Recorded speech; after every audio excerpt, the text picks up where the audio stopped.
Hello, hello. Can everybody hear me? Some excitement in the chat.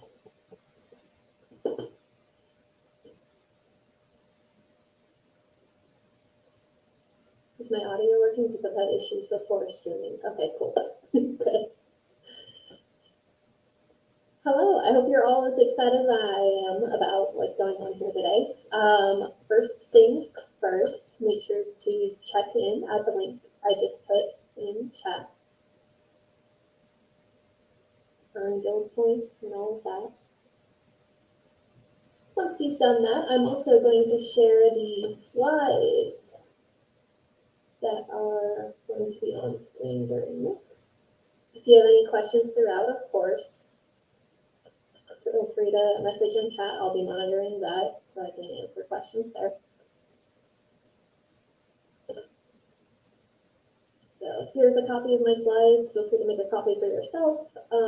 It also has my contact information if you review this later and want to come back to it or have further questions.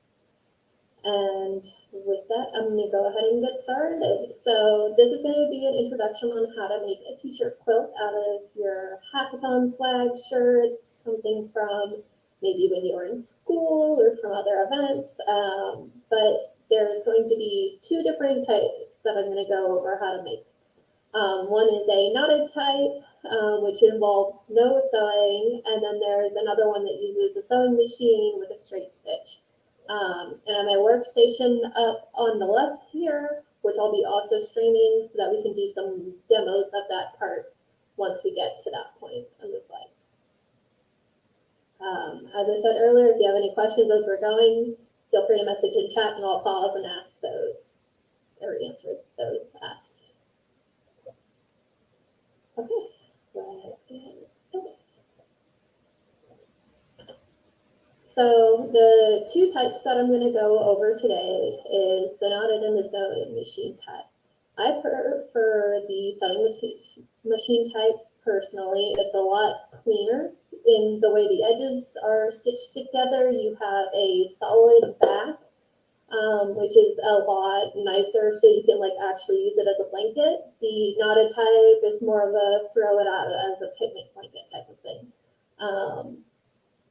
So the knotted type, the TLDR of it is you cut 2 inch around each side of the t-shirt after making squares, and then you knot each of the squares together along each of those. Pretty simple. I'm not going to demo that one because it's just cutting it. If you do go to the slides I linked, there is a video in the notes so that you can reference that and see how those are made, but it looks kind of like the image on the left of the slide there. I definitely prefer the right way, with the right image of the slide. Neither way is right or wrong. They're both just different options. And that's the one I'm going to go into a lot more depth here right now. This one does need a sewing machine and a couple of extra supplies. There's this material called interfacing, which stops the t-shirts from stretching. So as you're feeding it through the machine, if you don't have interfacing, it'll stretch, it'll change the size of it, everything will get all funky. So you iron on interface to the inside of the shirt so that it doesn't stretch as you're stitching it together. Also, don't freak out. T-shirt quilts were one of my first sewing machine projects. Because they're squares and you're just stitching straight lines, it's a lot easier than you think. So quick overview of the different things that we need. For the sewing machine type, you'll need a sewing machine. I got mine, I'm going to add my workstation over here. I got a Sunbeam, it's about $70. Because t-shirt quilts are of a lighter material, you don't need a really big heavy duty one. If you're doing something where you're stitching like jeans or thicker curtains or something like that, you're going to want a bigger sewing machine, but this is a pretty small one that's lasted me pretty well. It was cheaper at the time I bought it, but I looked it up before this, and it's about $70 right now on Amazon. next thing you're going to need is interfacing.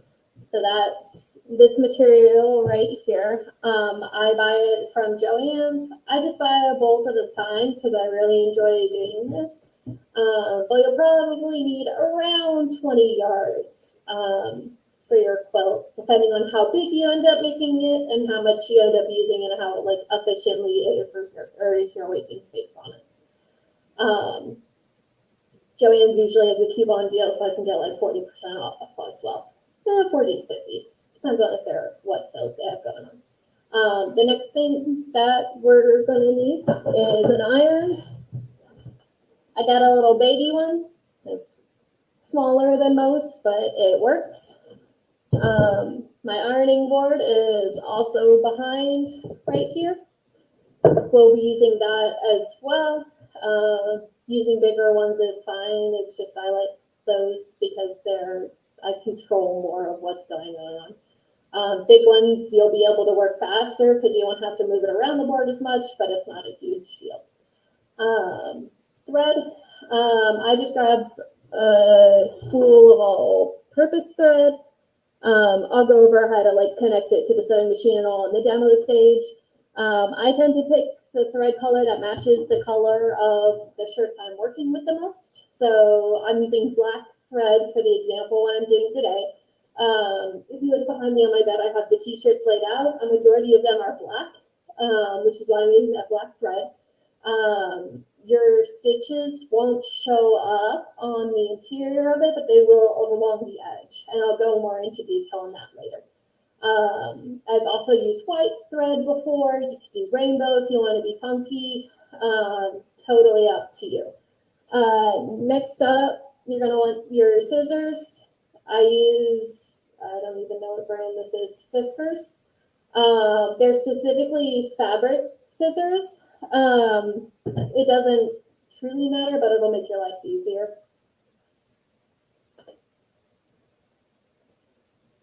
Next slide. So first of all, how many shirts? I suggest around 20 to 30, depending on how big you want your blanket to be. The one behind me, I have around 16-ish, and it's going to be more of a throw blanket size. I'm also going to go over measuring and trying to figure out what size and how to pair them all together a little bit later. But the first thing you're going to have to do is collect your shirts. You can also use, if your shirts have a design on the sleeves or something on the back, that might be smaller. You can combine those into a square of a couple squares. So that'll be way later because I have to get them off the other shirts, but that's also something you can do. Okay, so at this stage, we're not cutting the shirts. You might want to cut the shirts in half so you can separate the front from the back, but you don't have to. So the first thing we're going to do is we're going to choose what size we want our squares to be. 14 by 14 inch is a good standard. You might have some designs that are slightly longer. There's a couple of different things you can do with that. You can either make ones that are different lengths versus widths. I started off by writing down what's the max width and length I can get for each t-shirt. So that involves measuring across to where the sleeves are. That's the max width. And then for length, I like to center the design on the shirt. So I'll measure between the neck and the start of the design, measure the length of the design, and then below it, I'll have that same length as the up to the neck length. And that's what I consider the maximum size. That's just to keep it centered. You can also make them longer and just have a couple inches of blank space and not have it be at center. That's totally okay. So at this point, you're figuring out what dimensions you want. Anytime you stitch together, you're going to lose about a ½ inch as you open it up after stitching, which I'm going to go over in a little bit. So if you're sizing something or doing something where you're taking little designs and combining them into a bigger square to match the next one, Make sure you add a little bit of extra to the smaller squares because you're going to lose it when you stitch the smaller squares together. So making it pretty. Lay them out on a bed, on the floor, wherever you want so you can see what you're going to make. If you have two-sided shirts, I cut them along the side and spread them out so you can see that. Consider you want the center focus to be, the edges will be less seen, so I usually put my favorite shirts in the center. Along the bottom, I tend to put the ones that are like half a t-shirt design, because if I just put actual length at the bottom, that can help me even out the bottom of the blanket later if the rows somehow didn't end up with the same size. I'm not super technical on how I measure it, so sometimes that can help if I made like a ½ inch error. I can just trim the bottom of that half t-shirt design and I won't actually cut it into the side. This is where you get to pick what colors. Are you going to do a black grid with colors in between? Are you going to do a row of black, a row of red, a row of blue? This part's going to depend on what t-shirts you have. Totally up to you. At the ends of the slides, I shared in chat and I'm sharing again now. So at the end of those slides, I have a couple of examples of t-shirt quilts I've made before and backings I've made before, so you can kind of see and get different ideas with that. If you don't have as many shirts, you can also use blank shirts from the back, or blank squares from the back of the shirt, and use that to kind of fill it out and increase the size of your blanket. Any questions so far? Chat's pretty quiet, but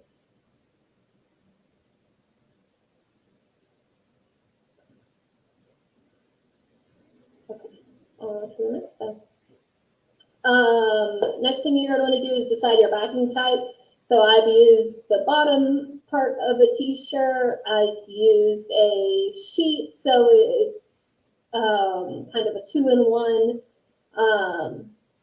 These are machine washable at the end, so you can do that and just toss it in there because it's just t-shirts and whatever you decide for the backing. I've gone to the clearance bin of random fabrics and just picked out some fun patterns, totally up to you. The example I have there is the bottom part of a shirt. 10" by 16" is what I tend to use. It also happens to work out with the interfacing bolt, because I basically cut that in half and do it every 10. So it's an efficient use of the interfacing as well. So next up, we're going to talk about that interfacing. So interfacing, make sure that as you feed the cloth through the machine, your t-shirts don't stretch and change size. So what you do is you iron this onto the interior of the shirt. And then after that, you're going to cut it out.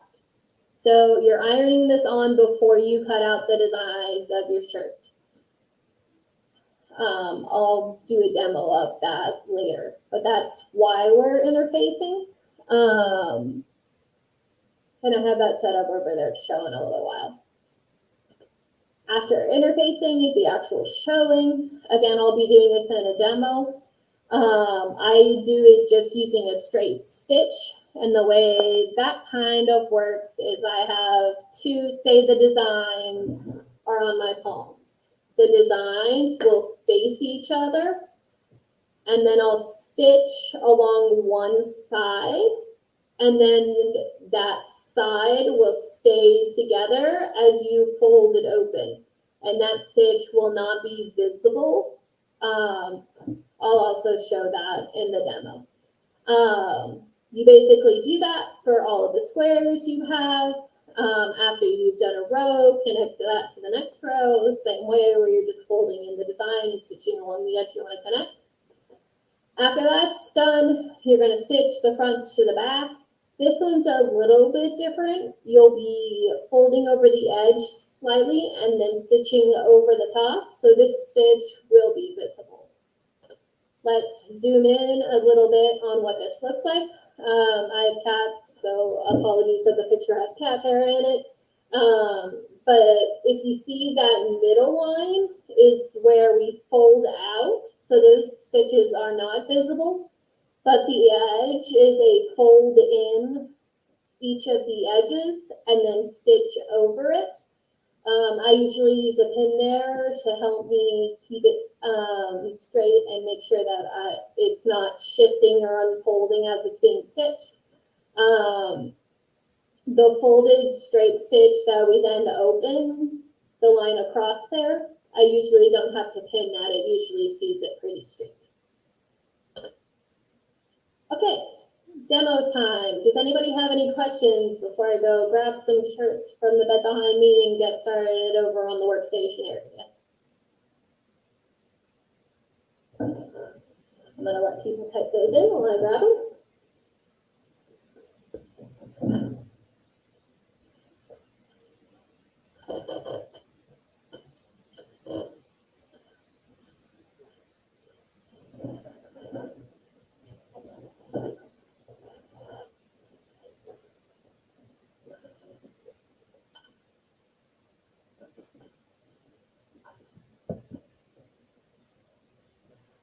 Okay, so first two shirts I grabbed here.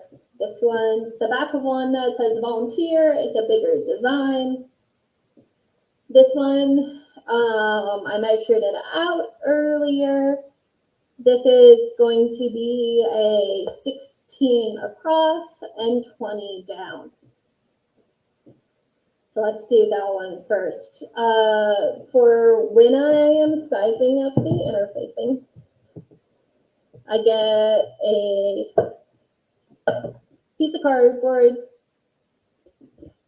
trying to figure out the best way to show this, and then I make lines like this one's 16, 15, 14, this smaller one's 8. So I make squares on it, and then I can go down the line as necessary, depending on whatever my size is. So I didn't actually make a 20 line, so I'm going to do that real quick. I'm going to show that if you look over on the little workstation area.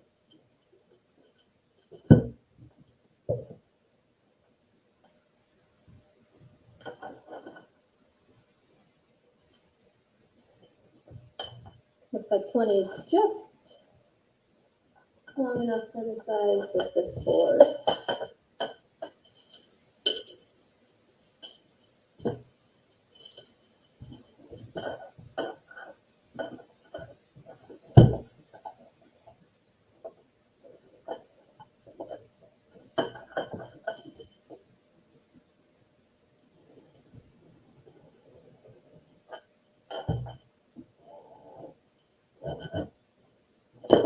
This is why I use Sharpies. It doesn't show up as well on pen or cardboard. Okay, that's 20 going that way. Checking over here. Okay.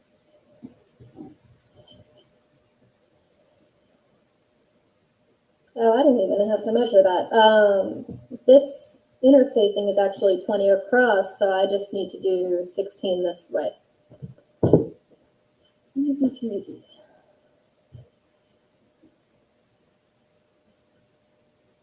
This part I do in pen though, because if I do Sharpie, it'll go through the interfacing and draw all over my cardboard. So 16 is the blue line I made.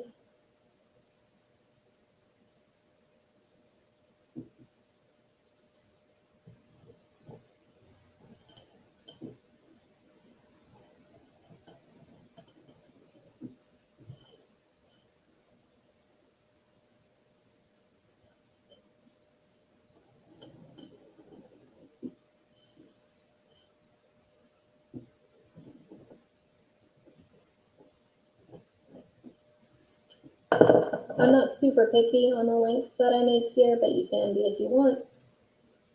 I find it all tends to even out in the end, so.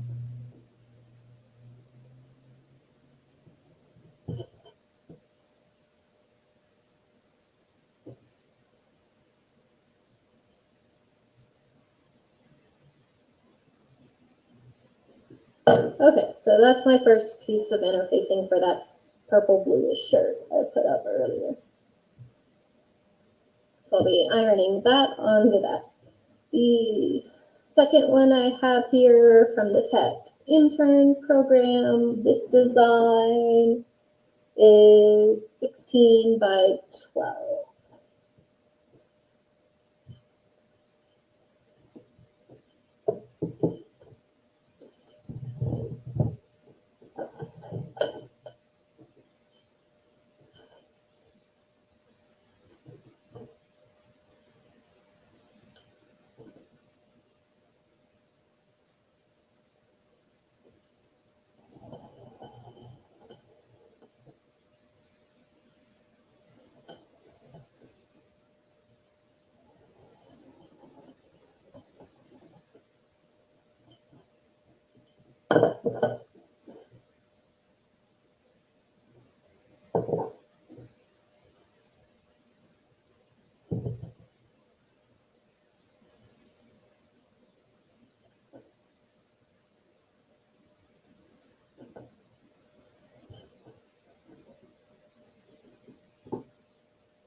So this is an extra piece. I'll probably use that for either the sleeves or the smaller designs, but I'm just going to put that aside for now. Okay, so this is for this shirt. I'm going to clear up space a little bit. I'm going to be interfacing with the cardboard out of the way. So next up is ironing on the interface.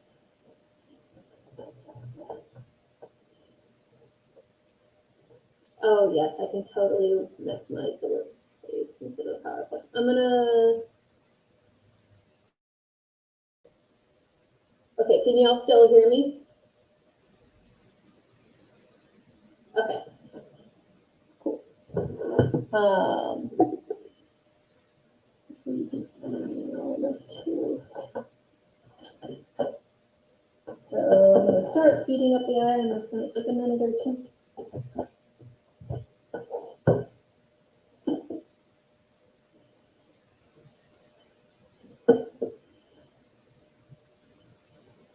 So first thing here is you're going to want to turn the shirt inside out.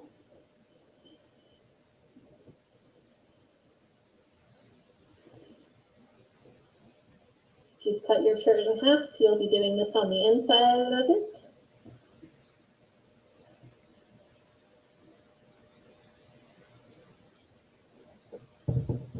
Careful with hot irons. I'm moving it out of the way while I put the shirt ready. Depending on how wrinkly the shirt is, sometimes I'll iron out ahead of time. Sometimes it's fine if I just brush my hands over it. But I can see the design through the back of this one, which is going to make placing the interfacing really easy for trying to keep it centered.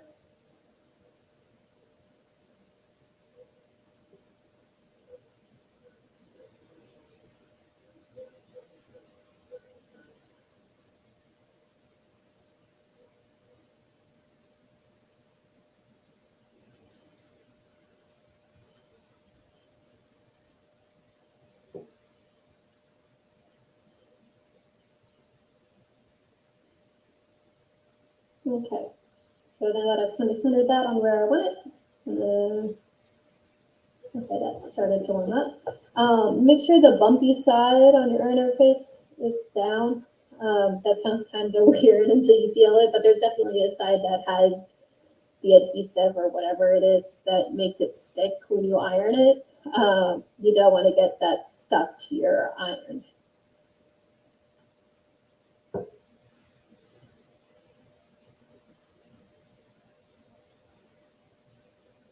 just gonna slowly iron over it.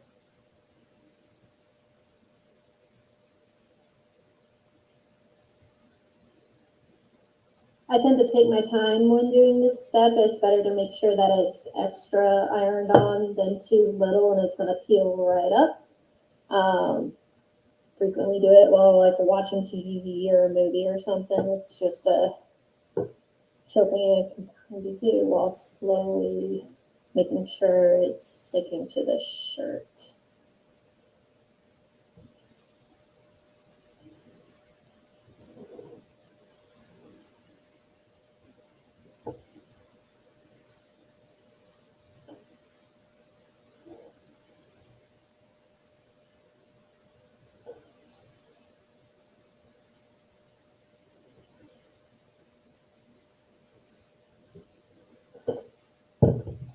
I'm gonna shift it up so I can make sure the top is super stuck on.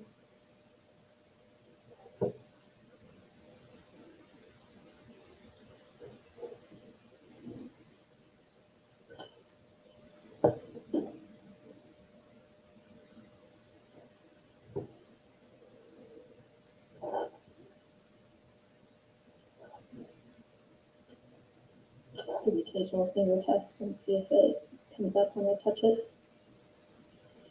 Usually doesn't, but occasionally I don't leave it on there long enough, so it hasn't gotten enough heat to actually stick. Yep, bottom bit. Just making sure it's not going to have any wrinkles.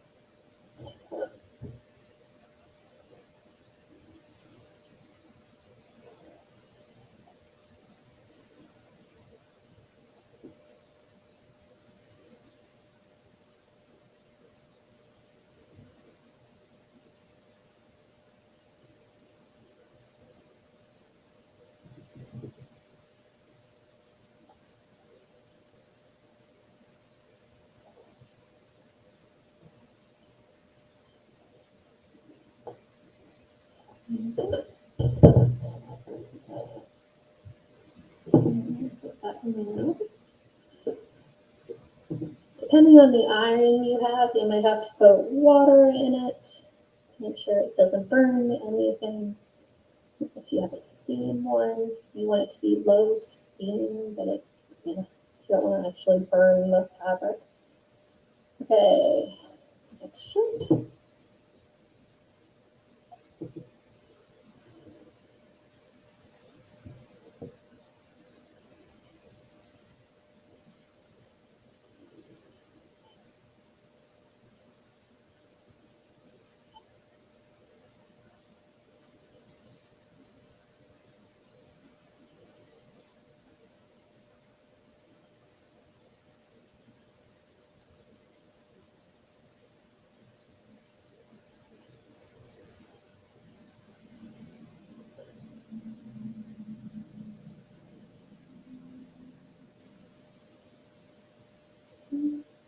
So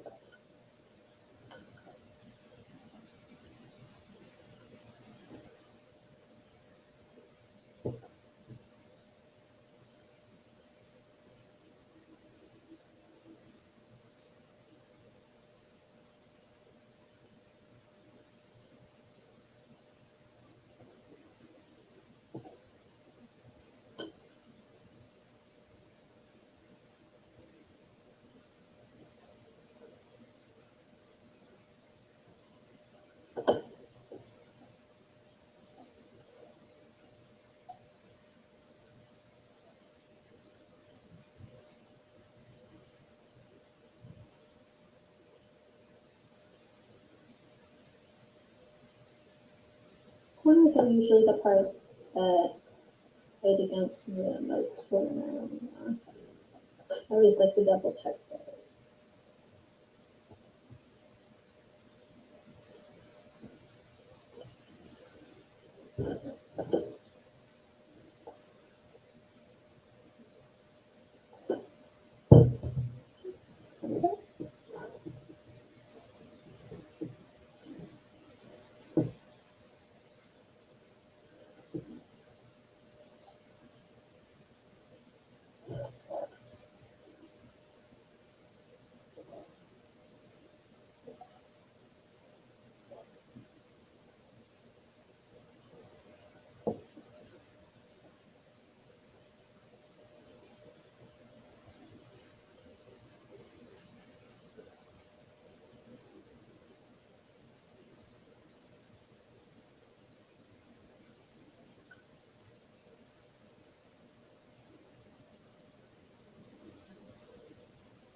And I realized that the measurement I used for this interfacing was the maximum size interfacing. And the way I actually set up the rows, the shirt should actually be about 2 inches shorter to match with the shirt above it. So usually I'll do a minimum length of the design and then a maximum length of the design. And the maximum just goes pretty much to where the sleeves are. And then I'll match up the shirts when I'm laying them out, doing that color design, and that's where I'll pick the size. So I should have done that size when cutting out the interfacing. It's okay though, it's okay to be too big. I can just trim it shorter.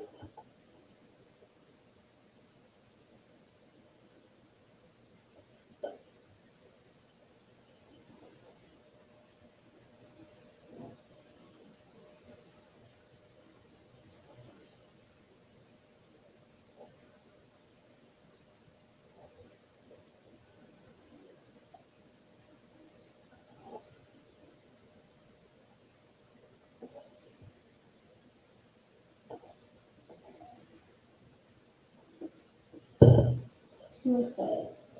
I'm plugging my iron. I don't want that just on. Okay. So next thing we're going to do is going to cut it out. I do this with a pretty small amount of interfacing, like left on the part of the shirt I don't want. Looking at the camera, it's usually about that much. You can see that on the stream. But you'll cut that out around the edge.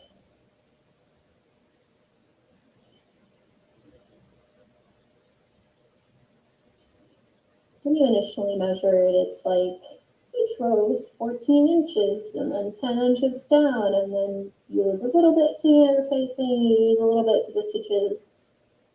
So if you're trying to make a blanket to fit a certain bed size, overestimate by a little bit.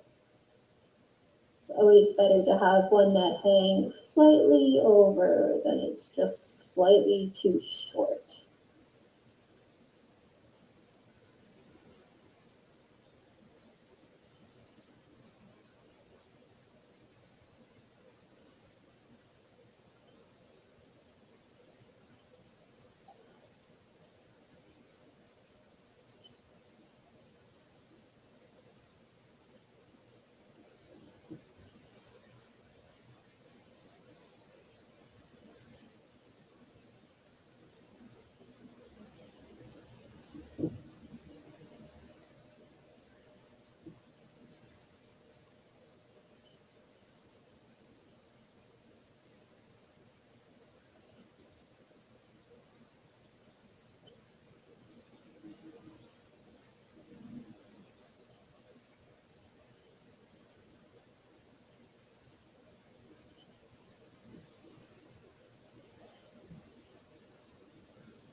Okay.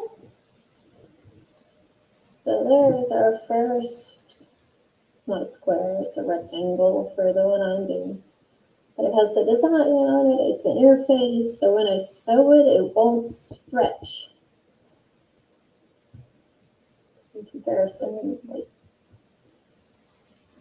I don't know, that's something you can test yourself with your shirts. But t-shirts aren't actually stretching, and that interfacing kind of stops that, so that when we're stitching, it doesn't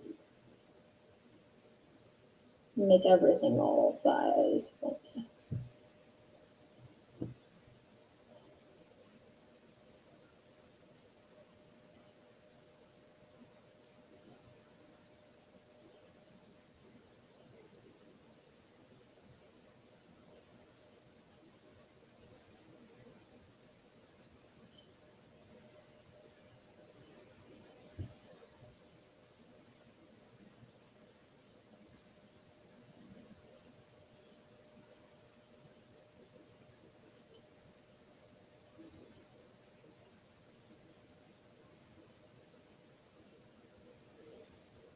you haven't checked in yet, make sure you're doing that on the link I sent earlier in it.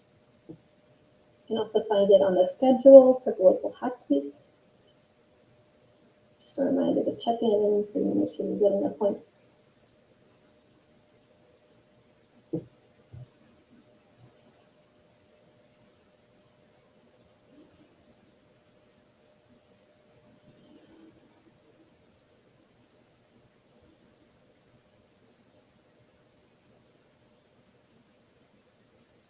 Okay, second square tab.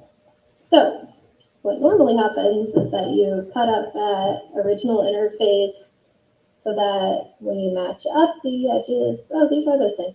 These are both 16 across, I guess.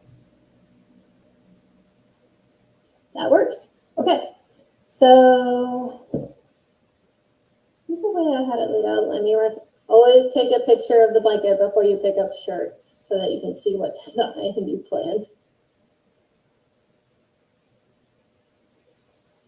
So I had the blue on the bottom and the tech above it. So it's going to look like this when it's done, which means I'm going to fold over and then I'm going to stitch this part here together so that it opens like this. Is that clear enough on stream? Should I angle it differently? But if I want them like this in a row, then I'm going to fold one over and then stitch where they connect here. Okay, stitch time. I'm actually going to go over basic sewing machine stuff first. So you have your pedal. This is what makes stitching go. I'm going to put it by my foot now. But basically when you press it, it's going to go forward or backward. This button right here is going to say if it's forward or backwards. If you press it down, it's going to go backward for a little bit. Something you do when doing a straight stitch is you go forward for a little bit, go backwards, and then go forward again. And that just helps make sure the stitch doesn't come out. So up top here, you have your Bobbin Maker. Take out my bobbin here. So the bobbin is a mini spool. When you make your bobbin, you'll start with an empty one. You'll put it on here. You'll pull the thread from the spool to here, and you'll just press go, and it'll fill your bobbin. Once you've done that, you'll put it down here. You'll hook it. Where did it go? There's a little piece of metal you want to catch it on. And then it comes out. Okay, so knob on the side is what you do to manually go up and down with your stitches. See, my arm's in the way. So you can kind of see how the needle's going up and down as I'm spinning this. If I spin it the other way, it's going to go backwards. So that did not catch the bobbin that it was supposed to.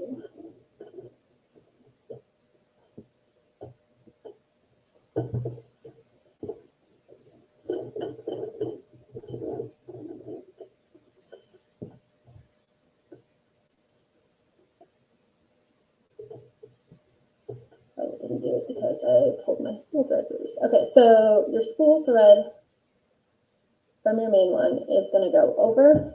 There's a little hook on the top.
I was muted that whole time, wasn't I?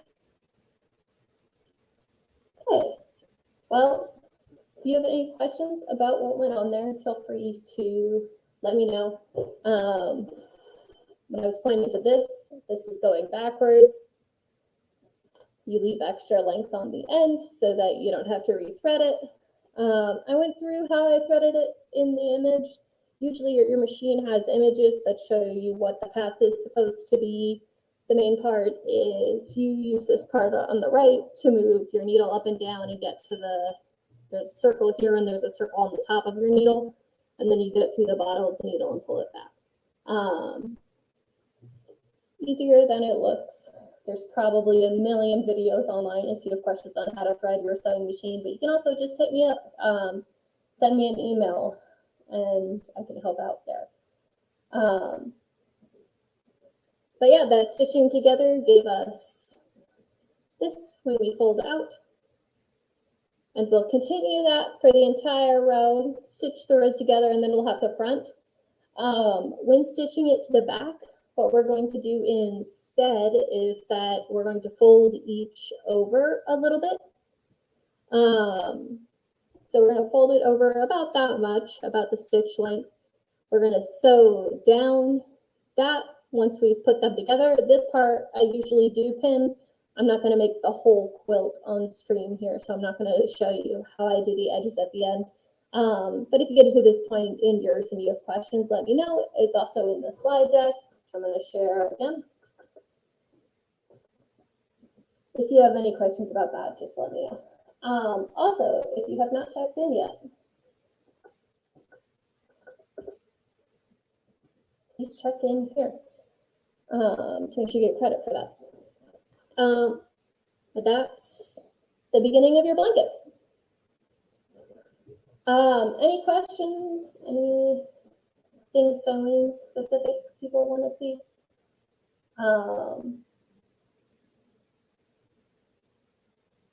Let's go. It's the t-shirt quilts are something that I love to do because I only have so many pajama shirts I wear, and like when I go to work, I can't really wear t-shirts all the time. In your work culture, you might be able to. But even so, there's a lot of different shirts that you collect from different events, and you have memories from each of these. And this is a nice way to kind of combine them together. I'm going to go ahead and pull the slides back up and move my camera to be facing right for a second. Maybe.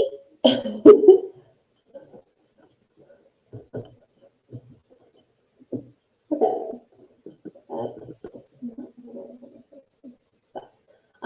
So on the screen is a couple of examples of ones I made before. The one in the top left kind of shows what I meant by using the blank back side so that you can get a bigger size blanket out of the same amount of designs of the shirt.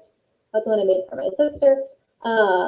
Backings, I've used old jeans, worn out around certain areas, not usable as jeans anymore.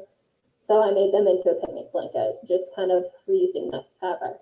The one on the bottom left is just the extra random fabric from the t-shirt. So like this t-shirt that I just cut out, I have a whole bunch of fabric. This one there's like maybe 10 inch at the bottom there, or I could get the full square on the back. Just extra fabric. I'll throw this in a bin until I have need for it. Which is probably going to be when I get to the back of this quilt. I'll usually do the back or the front at a time. I don't usually lay out both at once because then I have t-shirts all over my bed or my floor for a while. The middle is an example of a design where I use the blank part of t-shirts to kind of increase the width. But that t-shirt also lets a lot of length variation. So if you have shirts that have different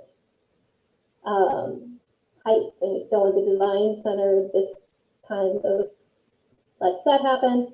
Synthesis backing is a little more advanced. They are squares, but they start out as hexagons with two triangles connected to it, and then you connect all of those squares the same way we did the other one. And then that top right picture is just another example of t-shirt quilts into squares. Any questions in chat?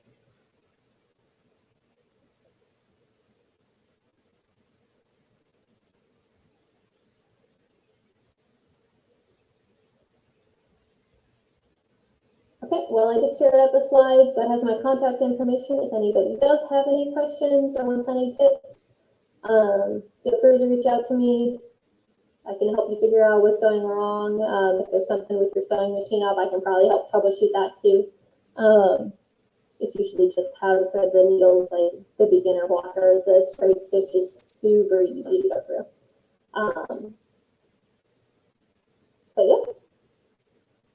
Thank you so much for coming. I hope you enjoyed it. I just saw 3 people join the stream, so we'll also have a recording of this, but I'm gonna post the check-in real quick. If you haven't checked in, make sure you check in. And I'm gonna copy the slides that I used for this one more time and put that in chat for the people who just entered. And I hope that was informative and that you have something fun you can do to save all of your fun hackathon memories. But yeah, have a great day and enjoy the rest of Global Hack Week.